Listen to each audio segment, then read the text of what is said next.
ثم جعلناك على شريعة من الأمر فاتبعها ولا تتبع أهواء الذين لا يعلمون.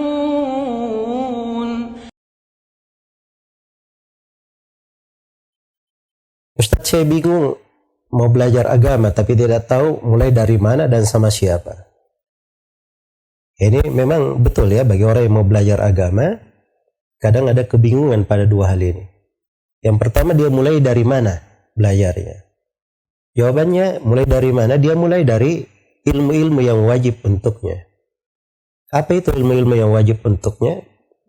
Ilmu-ilmu yang menyebabkan dia syah sebagai umat Islam hidup di atas muka bumi ini.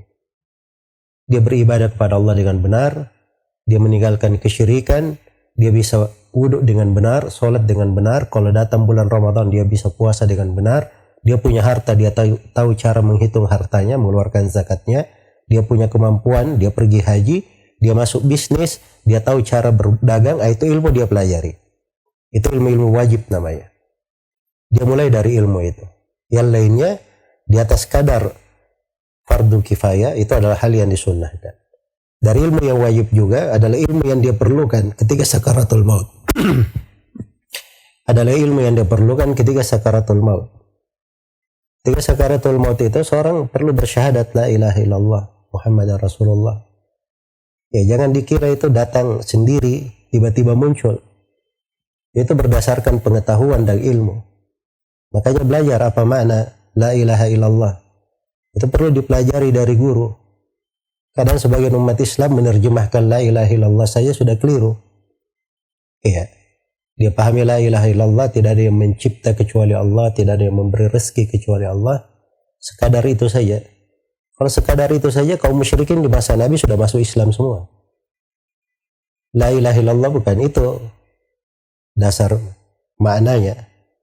Walaupun mencakup hal tersebut, tapi pokok makna la ilaha illallah artinya tidak ada yang berhak diibadahi kecuali Allah. Dia hanya beribadah kepada Allah dan dia harus kafir terhadap segala yang diibadahi selain daripada Allah. Itu keislaman namanya. Itu keislaman. Dan di masa ini banyak yang merusak prinsip la ilaha illallah. Iya, semua agama benar. Ya, pluralisme, macam-macam penamanya di masa sekarang. Karena itu perlu dia belajar. Itu dia perlukan di sakaratul maut. Dari ilmu yang wajib, ilmu yang perlu dia pelajari supaya bisa menjawab pertanyaan malaikat di alam kubur. Ada 3 pertanyaan, siapa Rabb yang diibadahi, apa agamamu, dan siapa Nabi yang diutus kepadamu. Nah, itu ada ilmunya. Iya, ada ilmunya. Saya ada pelajaran seputar itu, menjawab 3 pertanyaan malaikat di alam kubur.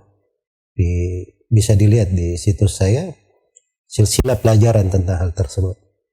Ya, itu memang ilmu mesti untuk dipelajari. Nah, sekadar lebih daripada itu adalah hal-hal yang disunnahkan.